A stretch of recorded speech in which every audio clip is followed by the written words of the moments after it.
Even before the beginning of the Ukraine war, a perfect storm was brewing. Really tough on Russia economically, you need the Europeans on board. But the Europeans were too reliant on Russian energy. Putin knew it and leveraged that need to get away with most of his aggression in Europe. The fighting left hundreds dead and tens of thousands displaced, and reasserted Russia's military dominance in the region. What about America? Would America be willing to rein in Russia? We're basically leaving Europe in the rearview mirror. We shouldn't simply abandon it or give up on Ukraine, but it's not a kind of priority interest for the United States. The West chose to ignore Russia's protest against the NATO expansion. Then, when Russia reacted violently against the Eastern European countries seeking NATO membership, the West collectively chose not to give Russia a real lesson. Is there something wrong with this thinking?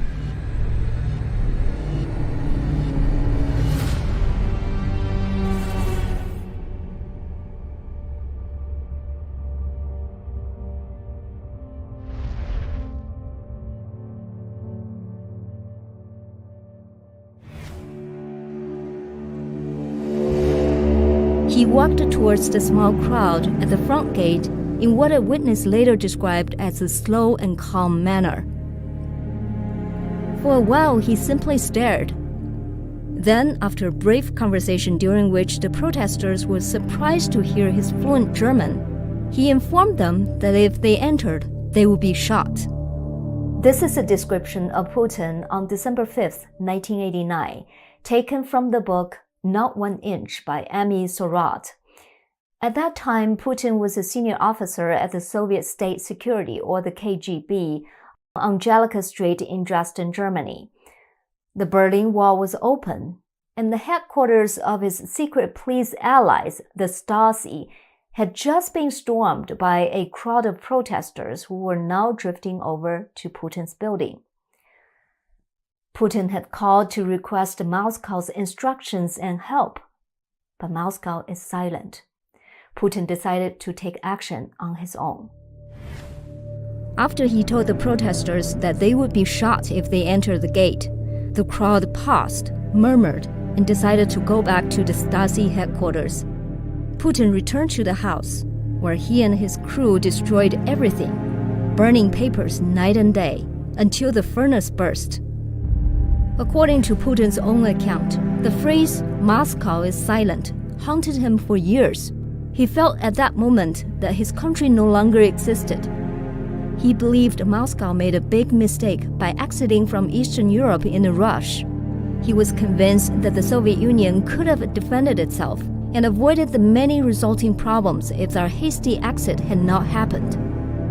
He considered the breakup of the Soviet Union the greatest geopolitical tragedy of the 20th century. From that ideology foundation, he formed a lasting conviction on the need to avoid a paralysis of power. He said this when he became president of Russia. Only one thing works in such circumstances: to go on the offensive. You must hit first, and hit so hard that your opponent would not rise to his feet. Putin's comment was made in reference to the conflict with Chechnya, and at a time when he was receiving death threats from the Chechens. He ordered harsh crackdowns on the Chechen rebels until they were scattered and destroyed. Putin was unapologetic about the cruelty of the Second Chechen War, a war that caused between 25,000 to 50,000 Chechen civilian casualties and 7,500 to 15,000 deaths of Russian soldiers. In fact, he has been loyal to the conviction of preemptive wars throughout his time as the top leader of Russia. In hindsight, this conviction of Putin, together with his conflicting drives that pulled him towards democracy on one hand and authoritarian rule on the other, should have been given more attention by Western leaders and military strategists. In a 2000 article titled, "Putin Tells Why He Became a Spy," the New York Times wrote that Putin described his separation from the KGB after the attempted coup against President Mikhail Gorbachev in August 1991 as a wrenching experience. When he later stashed his Communist Party card and other documents away in a desk drawer, he said, He made the sign of the cross over them, as if laying that part of his life to rest. But that past would not rest. NATO's expansion eastwards and Russia's rejection from consideration for NATO membership, combined with Putin's consistent efforts to suppress the media and dissidents, led to mutual distrust between Putin and the West. That distrust made Russia's integration into the European community highly unlikely. Democracy has failed to be fully established in Russia. Where once there was hope that Putin might embrace the ideals of democracy, the world watched as Putin drifted away from Western ideals and towards his authoritarian instincts. Putin has expressed the idea of there being a Russian world. Experts continue to debate whether this means Putin has aspirations to revive the great Russian or Soviet empires by reclaiming lost lands. To that, Putin said, "Whoever does not miss the Soviet Union has no heart. Whoever wants it back has no brain." So which way is it? Perhaps to Putin, this is not a black and white question. Russian world could mean Russian dominance and a regathering of their one people, a term he repeatedly used for Ukrainians and Russians, but he likely understands that not all the Soviet territories can be physically rejoined to the Russian Federation. Domination can take many forms. Annexation is not the only way, and marginalization may be a desirable alternative. To marginalize a country is to make the leaders of that country completely dependent on Moscow, either by Moscow appointing Russian-friendly leaders through rigged elections, or ensuring that they are tethered to Russian economic and political security networks. Russia has been doing this with increasing frequency and urgency. For example, Russia pressured Kazakhstan to reorient itself back towards Russia instead of balancing between Russia and China. And just before the Ukraine invasion, Azerbaijan signed a bilateral military agreement with Russia, an agreement that country had resisted for decades. Russia has also made itself the final arbiter of the future relationship between Armenia and Azerbaijan. Belarus has also been completely subjugated by Moscow. In many ways, this is Russia's resistance to NATO expansion. During the early days of this pattern, NATO and America made a critical mistake.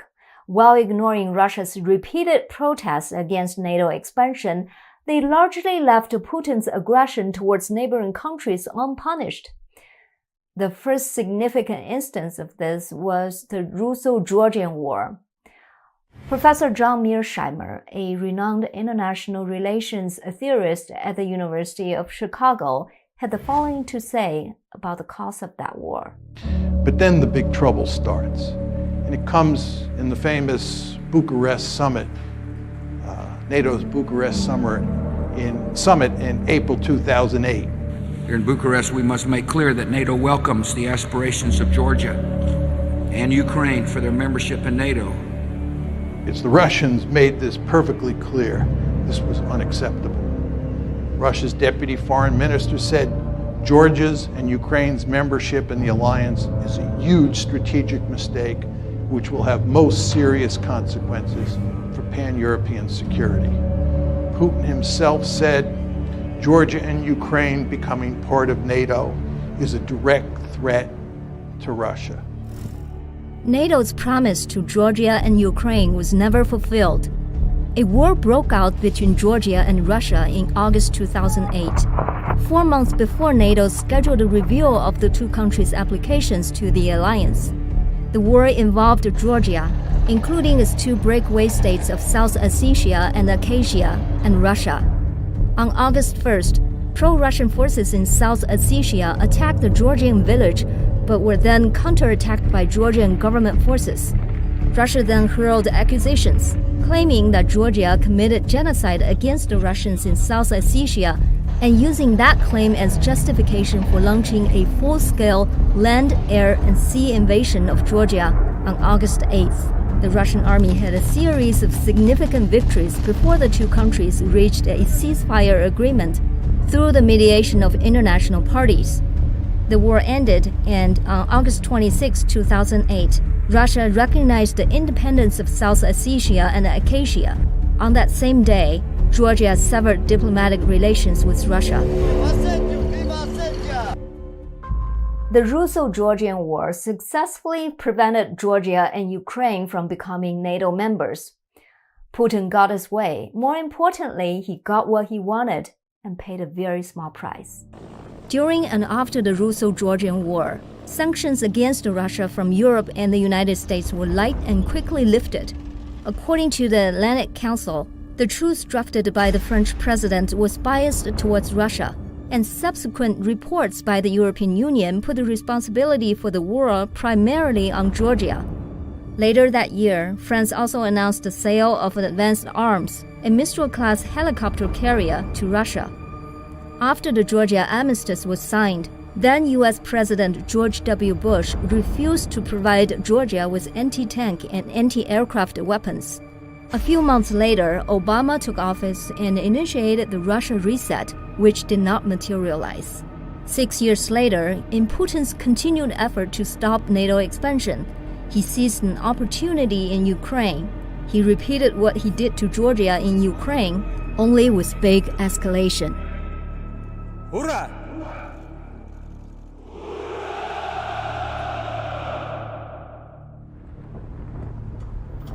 And my aim is that the main deep causes, the aim of the United States and its European allies, to peel Ukraine away from Russia's orbit and incorporate it into the West. Our basic goal has been to make Ukraine a Western bulwark on Russia's border.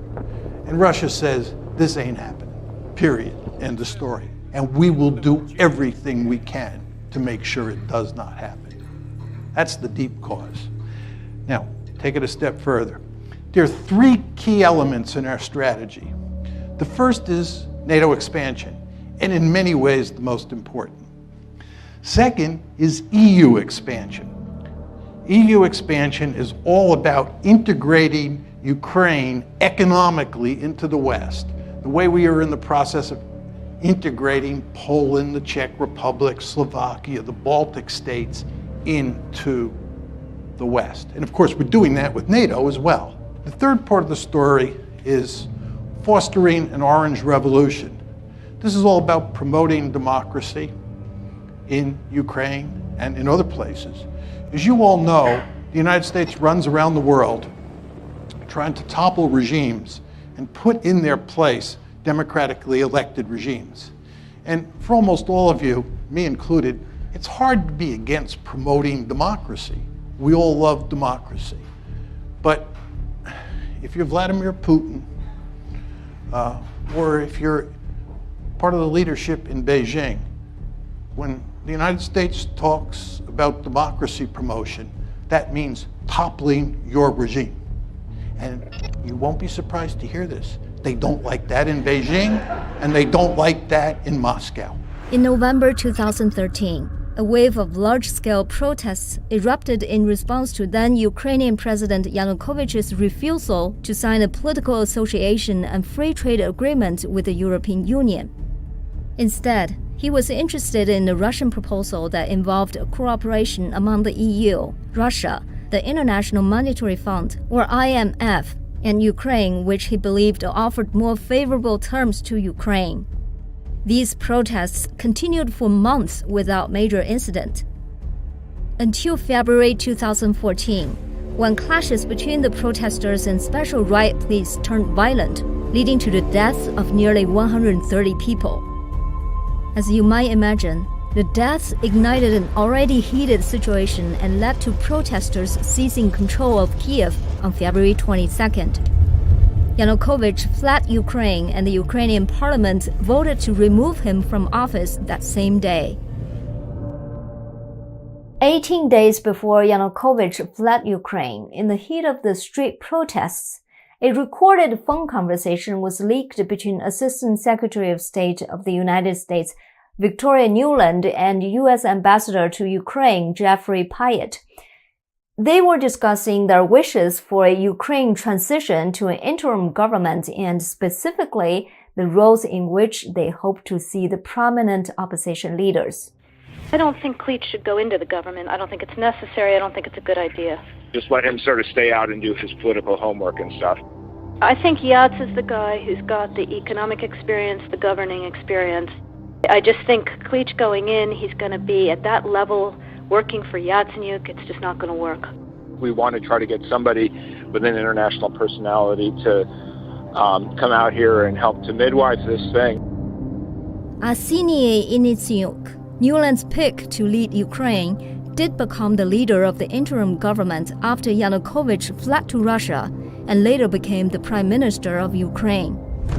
Is it in the best interest of America for America's diplomats to get involved in other countries' domestic affairs? I mean, I'm particularly referring to Undersecretary of State Victoria Nuland's leaked phone call that revealed her choice for Ukrainian leaders during the Maidan Revolution. I think I hate to say it, but it kind of is almost, well, let me just put it this way. All countries meddle around in other countries' domestic politics. They always want to claim that only other countries do it and they don't do it. So Russia does it all the time. China does it all the time. The United States does it all the time. This is basically one of these sort of things we don't like to talk about in international politics, but such meddling is common. Victoria Nuland's phone call was, as you know, it was monitored by Russian intelligence, and Russian intelligence released it to try to embarrass the United States and embarrass the newly emerging government in Ukraine. And this is sort of a part of a series of operations the Russians attempted to do to discredit that government and seek to keep Ukraine close to Russia and prevent Ukraine's westward drift. But the bottom line of your question really is an important one, which is, should we get deeply involved in these countries' domestic politics? I think it's pretty hard for us not to when you see a democratic revolution or a democratic leaning change occur in another country. It's very hard for Americans as a democratic country to say, well, that's your business. We're not going to do anything about it. However, I do think we need to observe some sort of circumspection or care when this country or these countries are very close to geopolitical rivals.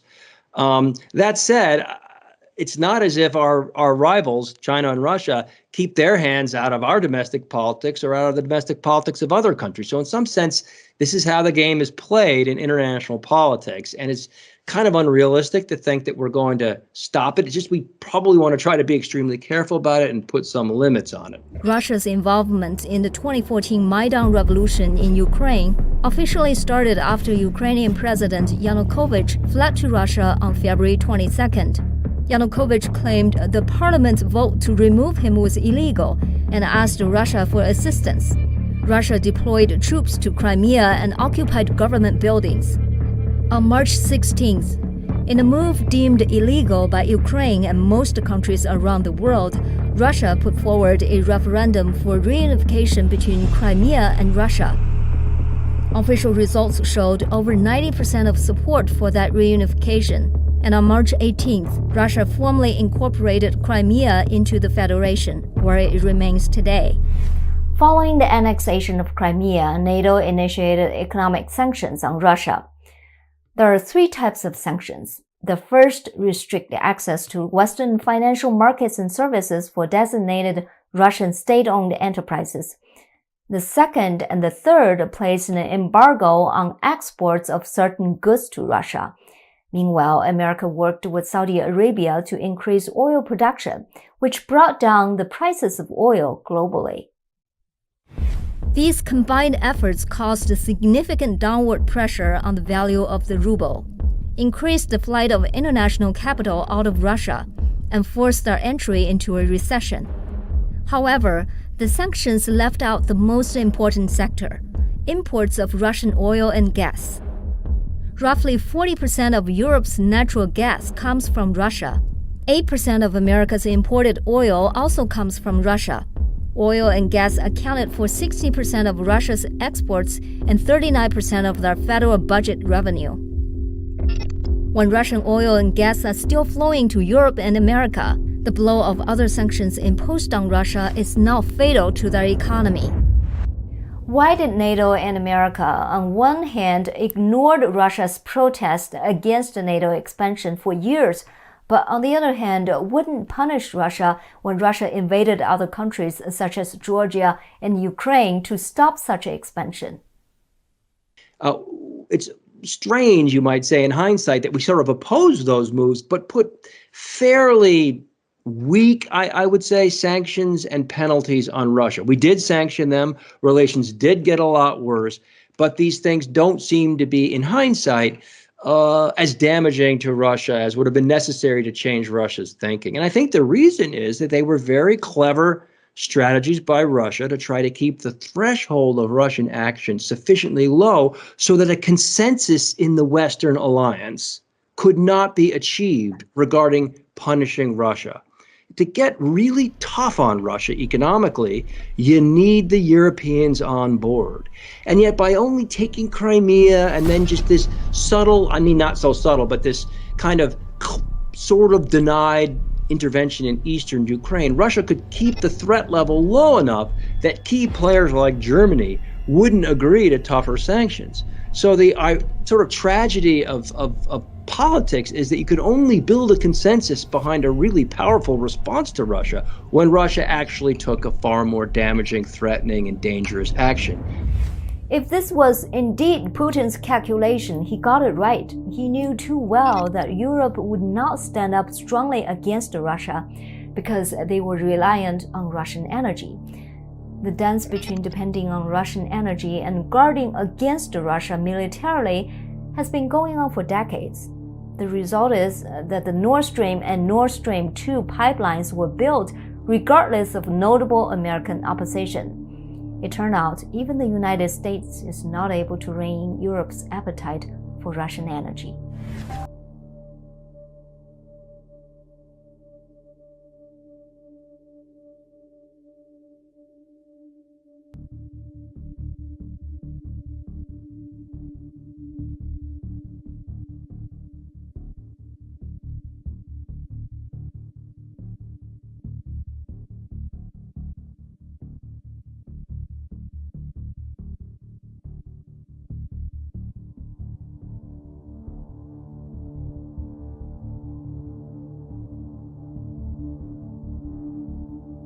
Hi everyone, thank you for watching our in-depth report. If you would like to watch the rest of it, please go to our website, zoominyin.tv, and become a member. $5 a month or $50 a year, cancel anytime. You will have access to my extended interviews and full in-depth reports. For those who are not quite ready to become a member yet, you are welcome to visit our website as well. We have all the shows you can watch on YouTube, plus a transcript on our website.